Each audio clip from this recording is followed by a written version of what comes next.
Pourquoi Jean-Fils fait autant parler?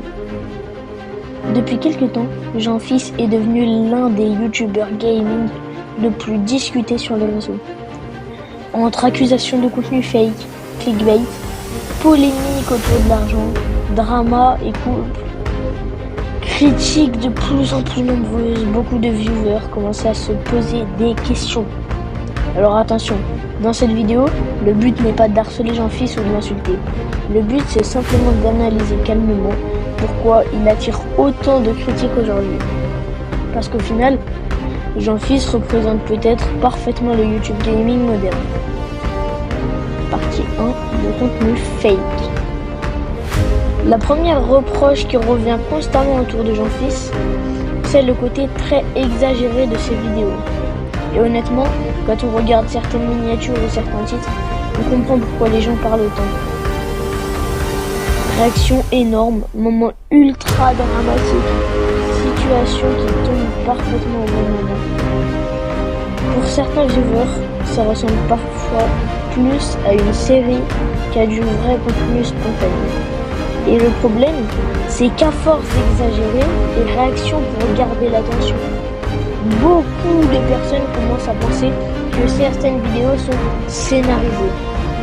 Alors évidemment, sur YouTube, énormément de créateurs jouent un rôle devant la caméra. Mais dans le cas de Jean-Fils, plusieurs abonnés trouvent que ça devient parfois trop visible.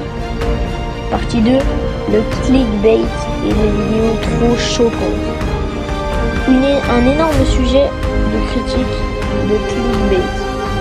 Et là encore, Jean-Fils est loin d'être le seul concerné sur YouTube. Mais certains de ces titres et miniatures sont souvent jugés extrêmement abusés.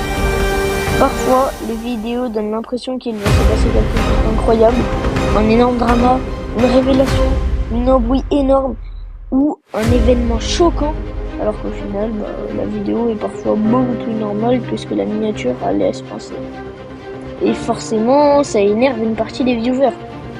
Parce qu'au bout d'un moment, certains abonnés ont l'impression de cliquer, surtout pour une promesse qui n'est jamais totalement tenue. Partie 3, la polémique des 500 €. Mais l'un des moments qui a probablement le plus choqué certains internautes, c'est la fameuse histoire des 500 € pour jouer 1 heure avec lui sur Fortnite.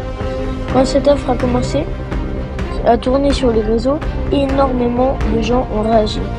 Certains fans défendaient ça en disant que c'est son temps, il fait ce qu'il veut. Et techniquement, oui. Mais beaucoup d'autres temps... Oh putain. Partie 3, la polémique des 500 €. Mais l'un des moments qui a probablement le plus choqué les internautes, c'est la fameuse histoire des 500 € pour jouer 1 heure avec lui sur Fortnite. Quand cette offre a commencé à tourner sur les réseaux, énormément de gens ont réagi.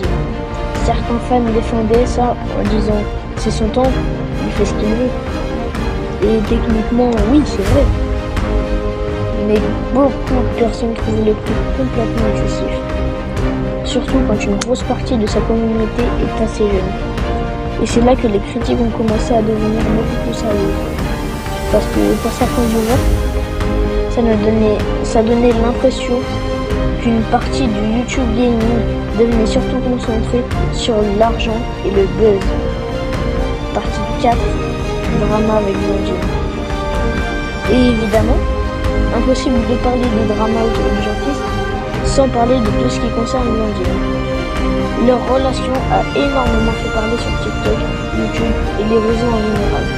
Entre les vidéos de couple, les réactions des fans, les rumeurs, les embrouilles relayées sur internet, beaucoup de personnes ont commencé à suivre leur relation presque comme une télé-réalité. Et le problème avec ce type de contenu, c'est que plus tu exposes ta vie privée, plus chaque détail devient un drama potentiel. Du coup, la moindre dispute, la moindre vidéo bizarre, la moindre phrase, et internet commence immédiatement à créer des théories. Partie 5.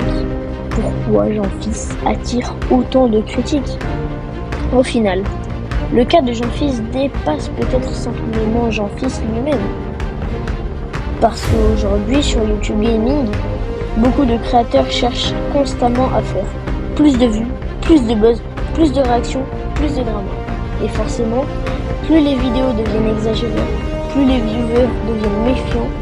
Dès qu'une scène apparaît un peu trop parfaite, les accusations de fake arrivent immédiatement. Et Jean-Fils est devenu pour beaucoup de gens, l'un des symboles de cette nouvelle génération du contenu ultra scénarisé. Conclusion. Après, il faut aussi rester honnête. Jean-Fils reste un créateur de contenu extrêmement regardé et ses vidéos fonctionnent autant. C'est aussi parce qu'elles divertissent énormément de gens. Mais une chose est sûre, entre les clickbait sur le fake, les polémiques autour de l'argent, les dramas des réseaux, Jean-Fils est devenu l'un des youtubeurs gaming les plus controversés du monde. Et vous en pensez quoi? Est-ce que Jean-Fils fait juste du divertissement normal pour YouTube? Ou est-ce que certaines limites sont dépassées? Dites-moi dans vos avis dans les commentaires. Mais dans le respect.